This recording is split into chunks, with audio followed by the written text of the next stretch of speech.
Two classics from Lewis Carroll, Adventures in Wonderland and Through the Looking Glass and What Alice Found There. Written by Lewis Carroll. Narrated by Kevin Theis, Sam Theis, Sara Nichols, and Milo Theis.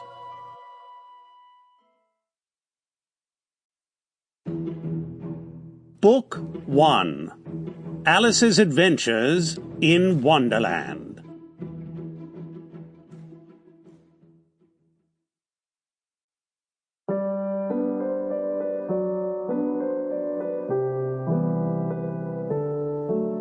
Chapter 1.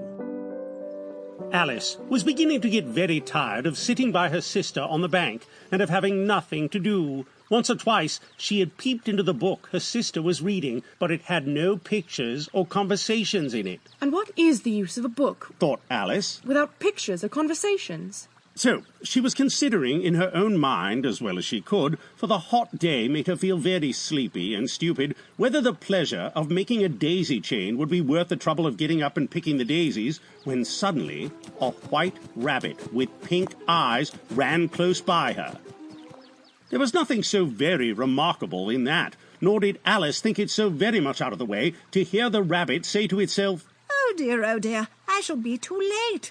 When she thought it over afterwards, it occurred to her that she ought to have wondered at this, but at the time it all seemed quite natural. But when the rabbit actually took a watch out of its waistcoat pocket and looked at it and then hurried on, Alice started to her feet, for it flashed across her mind that she had never before seen a rabbit with either a waistcoat pocket or a watch to take out of it, and burning with curiosity, she ran across the field after it and was just in time to see it pop down a large rabbit hole under the hedge.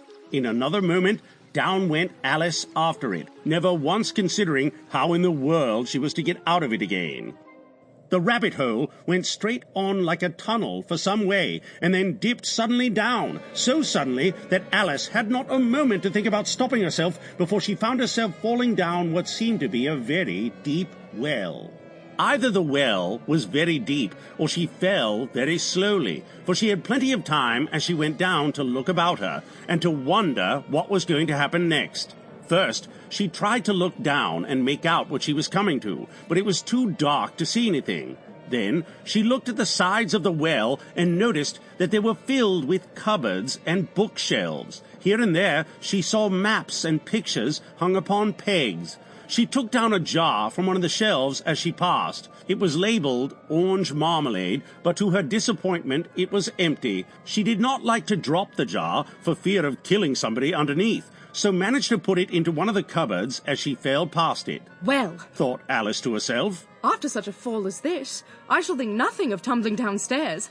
How brave they'll all think me at home. Why, I wouldn't say anything about it even if I fell off the top of the house. Which was very likely true. Down, down, down. Would the fall never come to an end? I wonder how many miles I've fallen by this time, she said aloud. I must be getting somewhere near the center of the earth. Let me see.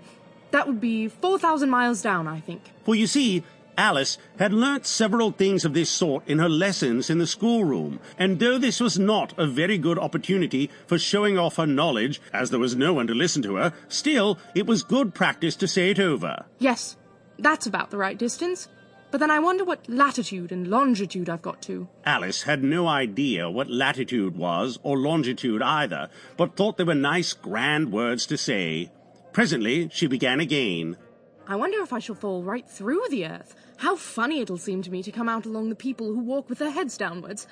The antipathies, I think. She was rather glad there was no one listening this time, as it didn't sound at all the right word. But I shall have to ask them what the name of the country is. You know, please, Mum, is this New Zealand or Australia? And she tried to curtsy as she spoke. Fancy curtsying as you're falling through the air. Do you think you could manage it? And what an ignorant little girl she'll think me. No, it'll never do to ask. Perhaps I shall see it written down somewhere. Down, down, down. There was nothing else to do, so Alice soon began talking again. Dinah'll miss me very much tonight, I should think. Dinah was the cat. I hope they remember her saucer of milk at tea time. Dinah, my dear, I wish you were down here with me. There are no mice in the air, I'm afraid, but you might catch a... Sample complete. Ready to continue?